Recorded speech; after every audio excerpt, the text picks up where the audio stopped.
નમસ્કાર વિદ્યાર્થી મિત્રો, ઉઠો જાગો અને લક્ષ્ય પ્રાપ્તિ સુધી મંડ્યા રહો. યુટ્યુબ ચેનલના માધ્યમથી કોન્સ્ટેબલ કાયદા શ્રેણી પરીક્ષાલક્ષી માં આપનું ફરીથી એકવાર સ્વાગત છે. આગળના વિડીયો લેક્ચર મેળવવા માટે અમારી યુટ્યુબ ચેનલ સબસ્ક્રાઈબ કરો, શેર કરો, લાઈક કરો.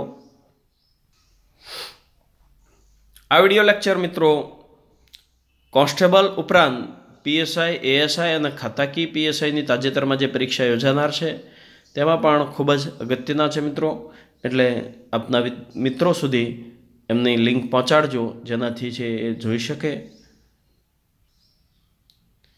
તો યુટ્યુબ ચેનલના માધ્યમથી વિદ્યાર્થીઓ, ગુજરાતના તમામ વિદ્યાર્થીઓ સુધી પહોંચી શકાય એવો અમે એક પ્રયાસ કર્યો છે. કાયદો સરળમાં, સંક્ષિપ્તમાં અને ટુ ધ પોઈન્ટ પરીક્ષાલક્ષી છે કન્સેપ્ટ વિદ્યાર્થીઓ સુધી પહોંચાડવાના હેતુથી આ ચેનલ શરૂ કરવામાં આવેલ છે મિત્રો. તો આશા રાખીએ કે ગુજરાતના તમામ વિદ્યાર્થીઓને આ કાયદા અંગેનું ચોક્કસ અને સ્પષ્ટ જ્ઞાન મળે. મોટાભાગે ઘણા વિડીયો લેક્ચર મેં જોયા છે મિત્રો, એમાં ઘણી બધી ખોટી માહિતી રજૂ કરવામાં આવતી હોય છે અને ટુ ધ પોઈન્ટ હોતી નથી. તો એ હેતુથી આ ચેનલ શરૂ કરવામાં આવેલ છે. આ ઉપરાંત પીડીએફ સ્વરૂપે તમે કંઈ મટીરિયલ મેળવવા માગતા હો તો પણ અમારી Telegram channel LCA Bhavnagar subscribe કરવાથી મિત્રો આપને એ પણ માહિતી મળતી રહેશે. મોડેલ પેપરો હોય, નવી પરીક્ષાની તારીખોમાં ફેરફાર વગેરે માહિતી છે એ આ ટેલિગ્રામ ચેનલના માધ્યમથી વિદ્યાર્થીઓને મળતી રહે એવો અમારા દ્વારા પ્રયાસ કરવામાં આવે છે. વિદ્યાર્થીઓ, જો તમને આ વિડીયો લેક્ચર ગમતા હોય તો ચોક્કસ લાઈક કરજો. ઓછામાં ઓછા 1000 વ્યુઅર હશે તો જ અમે આગળના વિડીયો અપલોડ કરવા માટે અમને પ્રોત્સાહન મળશે. અને જો ન ગમતો હોય તો અમે કમેન્ટ બોક્સમાં લખજો, અને ગમતો હોય તો પણ કમેન્ટ બોક્સમાં લખશો. તમારો જે કમેન્ટ છે એ અમને આગળનો વિડીયો અપલોડ કરવા કે ન કરવા એના માટે મિત્રો વધારાનો ટાઈમ કાઢીને અમે આ એક કામ કરતા હોઈએ છીએ. તો તમારા તરફથી જે મળતા ફીડબેક છે એનાથી અમે આગળનું જે અમારી પ્રવૃત્તિ છે એમાં ફેરફાર થશે. આગળના લેક્ચરોમાં મિત્રો આપણે પ્રકરણ 1 થી 5 વિશે જોયું. આજે આપણે પ્રકરણ 6 રાજ્ય વિરુદ્ધના ગુનાઓ. તો મિત્રો રાજ્ય એટલે શું? આપણે સામાન્ય રીતે ઉત્તર પ્રદેશ, બિહાર, ગુજરાત એમને આપણે રાજ્ય સમજતા હોય. તો મિત્રો અહીંયા રાજ્યની ડેફિનેશન એવી નથી. અહીંયા રાજ્ય એટલે સરકાર અને સરકાર વતી કામ કરતી એજન્સીઓ. જે લોકો કાયદા ઘડે છે, કાયદાનું પાલન કરાવે છે, સમાજમાં વ્યવસ્થા જાળવે છે, એ બધા જ છે રાજ્ય ગણાય છે. તો અહીંયા રાજ્ય એટલે કેન્દ્ર સરકાર હોય, ગુજરાતની સરકાર હોય, અથવા એ સરકાર વતી કામ કરતું પોલીસ તંત્ર હોય, BSF હોય, આર્મી હોય, એ બધા જ છે રાજ્ય છે. તો સામાન્ય રીતે રાજ્ય સરકાર સામે લડાઈ કરવી કે લડાઈની કોશિશ કરવી એ અથવા તો એ માટે કોઈને દુષ્પ્રેરણ કરવું, ચડામણી કરવી એ ગુનાહિત ગણવામાં આવ્યું છે. અહીંયા મિત્રો અહીંયા પ્રકરણ 6માં 121 થી 130 સુધીની કલમો જુદી જુદી આપવામાં આવી છે મિત્રો. અહીંયા 121માં ભારત સરકાર સામે લડાઈ કરવી અથવા લડાઈની કોશિશ કરવી કે દુષ્પ્રેરણ કરવું મૃત્યુદંડ કે આજીવન કેદને પાત્ર છે. તો મૃત્યુદંડની જે શિક્ષાઓને પાત્ર 10 કલમ છે એ પૈકી આ કલમમાં મૃત્યુદંડની સજાને પાત્ર છે પ્રથમ કલમ.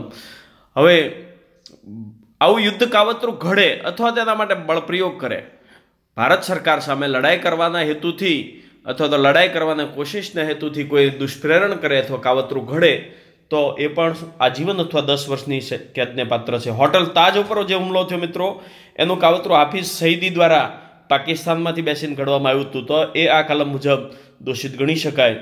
મિત્રો આપણને એવું લાગશે કે ભાઈ હોટલ તાજ અને ભારત સરકાર સામેની લડાઈ કઈ રીતે ગણી શકાય? તો કે હોટલ તાજનું રક્ષણ કરવું એ ભારત સરકારની અને સ્થાનિક સરકારની જવાબદારીમાં આવે છે.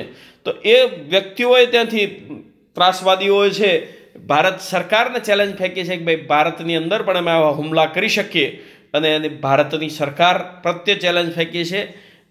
હોટલ તાજ ઉપર હુમલો કર્યો છે તો એ હોટલ તાજ ઉપરનો હુમલો એ પણ ભારત સરકાર વિરુદ્ધની લડાઈ ગણી શકાય. તો અહીંયા એવું કાવતરું ઘડવું એ પણ આજીવન અથવા 10 વર્ષની કેદને પાત્ર છે. 122માં ભારત સરકાર સામે લડાઈ કરવાના હેતુથી કોઈ વ્યક્તિઓ છે હથિયારો, દારૂગોળો એકઠા કરે તો એ શિક્ષાને પાત્ર છે. ધારો કે નક્સલવાદીઓ છે, ત્રાસવાદીઓ છે, AK-57 રાઇફલ, RDX આવા કોઈ દારૂગોળો એકત્ર કરતા હોય તો આવું એકત્ર કરવું એ પણ આજીવન કેદ અથવા 10 વર્ષની સજાને પાત્ર છે. 123માં કોઈ વ્યક્તિ જાણે છે કે ભાઈ આવું હુમલો થવાનો છે, ભારત સરકાર સામે લડાઈ થવાની છે એવું જાણતા હોવા છતાં આ કૃત્ય ઘટના બને એ માટે આંખ આડા કાન કરવા, એટલે કે એ લડાઈની યોજના છુપાવવી, જાણતા હોવા છતાં પોલીસ અધિકારી અથવા મેજિસ્ટ્રેટને માહિતી ન આપવી, મેજિસ્ટ્રેટ અથવા પોલીસને માહિતી આપવી એ આપણે CRPC કલમ 39 અને 40માં દરેક નાગરિકની ફરજ સ્વરૂપે બતાવવામાં આવ્યું છે. તો એ ન ફરજ પાલન કરવા બદલ 10 વર્ષની સજાને પાત્ર થશે. 124માં રાષ્ટ્રપતિ અથવા રાજ્યપાલને પોતાની સત્તા વાપરવાની ફરજ પાડવા માટે, એટલે કે રાષ્ટ્રપતિની સત્તા છે, કોઈને મૃત્યુદંડની સજા માફ કરી શકે.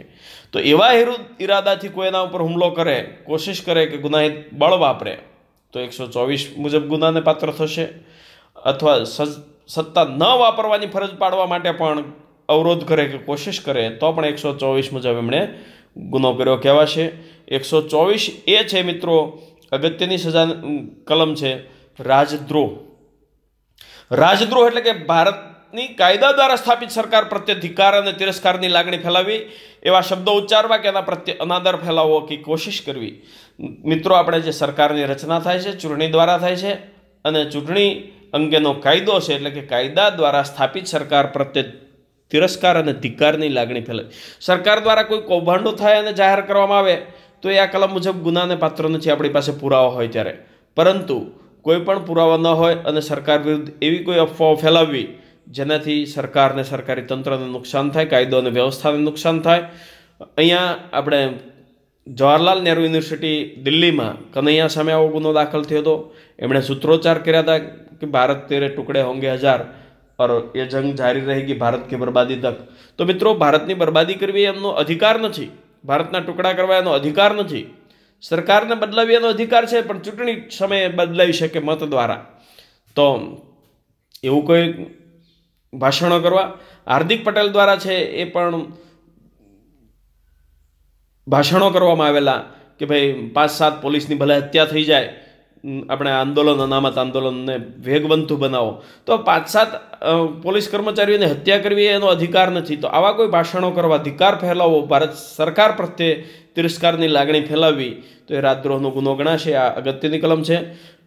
125 અને 26 જો ભારતનો કાયદો પાડોશી દેશોમાં પણ આવા કોઈ ગુનાહિત વર્તન કરવા માટે રોકે છે.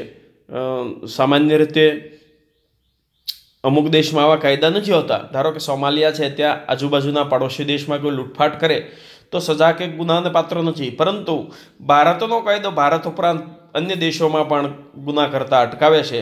તો કે ભારત સાથે સારા સંબંધો ધરાવતા એશિયાઈ દેશોમાં છે એ લૂંટફાટ કે લડાઈ કરવી તો 125 મુજબ, અને અન્ય દેશોમાં એટલે કે એશિયા સિવાયના કોઈ મિત્ર રાષ્ટ્રો છે તો અહીંયા તમામ મિત્ર રાષ્ટ્રો જ ગણાશે જ્યાં આપણું દૂતાવાસ કચેરી શરૂ હોય. અત્યારના સંજોગોમાં પાકિસ્તાન અને ચીન આપણે પ્રથમ દ્રષ્ટિએ એવું લાગે કે આપણા શત્રુ દેશ છે, પરંતુ ત્યાં દૂતાવાસ કચેરી આપણે શરૂ છે એટલે કાયદાની દ્રષ્ટિએ, બંધારણની દ્રષ્ટિએ એ ભારતનો મિત્ર દેશ છે. જ્યાં સુધી આપણી દૂતાવાસ કચેરી શરૂ હોય ત્યાં સુધી. જ્યારે દૂતાવાસ કચેરી બંધ કરવામાં આવે ત્યારે એ શત્રુ દેશ ગણી શકાય. તો એવા દેશોમાં પણ લૂંટફાટ કરવાની ભારતના કાયદા દ્વારા ના પાડવામાં આવી છે. 127માં આવી લૂંટફાટ કે લડાઈ કરીને મેળવેલ મિલકત કોઈ રાખે તો એ પણ શિક્ષાને પાત્ર છે. અને એ મિલકત તો જપ્ત થશે જ, એ ઉપરાંત 7 વર્ષની સજાને પાત્ર થશે મિત્રો. તો 127 આવો ચોરીનો લૂંટફાટ કરેલ મેળવેલ મિલકત રાખનાર વ્યક્તિ સામે છે. 128 રાજ્ય સેવક એટલે કે કોઈ ચોકીદાર રાખ્યો હોય યુદ્ધ કેદીને ચોકી પહેરો કરવા માટે, એ ચોકીદાર અથવા તો ફૌજી આવી યુદ્ધ કેદીને નાસી જવા દે ઈરાદાપૂર્વક, એટલે કે જાણી જોઈને, કાંઈ લાભ મેળવીને અથવા તો કોઈ બીજા કારણોસર જાણી જોઈને જવા દેશે તો એ આજીવન અથવા 10 વર્ષની સજાને પાત્ર થશે. અને 129માં ગફલતપૂર્વક યુદ્ધ કેદી અથવા તો રાજદ્રોહનો જે કેદી હોય એને બેદરકારી કે નિષ્કાળજીને કારણે નાસી જાય તો એને ચોકી પહેરો કરનાર, દેખરેખ રાખનાર છે 129 મુજબ સજાને પાત્ર થશે. ઘણી વખત આપણે મિત્રો વોટ્સએપ કે ફેસબુકમાં જતા હોઈએ અને એવા સંજોગોમાં આવા કેદી નાસી જાય તો પણ 129 મુજબ આવું કૃત્ય છે શિક્ષાને પાત્ર ગણાશે. 130માં યુદ્ધ કેદીને નાસી જવામાં કોઈ મદદ કરે અથવા આશરો આપે તો આશરો આપનાર વ્યક્તિ અથવા તો મદદ કરનાર વ્યક્તિ છે એ આજીવન અથવા 10 વર્ષની સજાને પાત્ર થશે. સામાન્ય રીતે આશરો આપનાર વ્યક્તિ પતિ અથવા પત્ની હોય તો શિક્ષાને પાત્ર નથી, પરંતુ આ કલમમાં મુક્તિ મળતી નથી. મિત્રો, યુદ્ધ કેદીને કે રાજદ્રોહના કેદીને આશરો આપવામાં પતિ આરોપી હોય અને પત્ની આશરો આપે તો પણ એ ગુનાહિત ગણાશે એવી જોગવાઈ છે.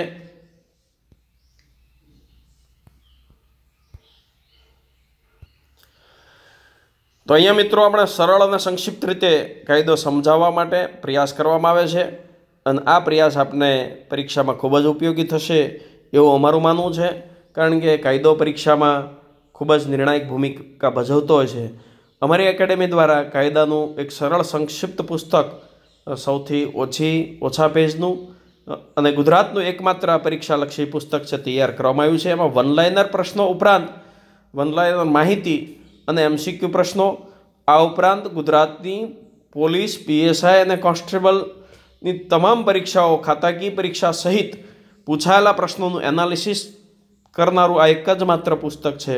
તો આ પુસ્તક મેળવવા માગતા હોય તો એ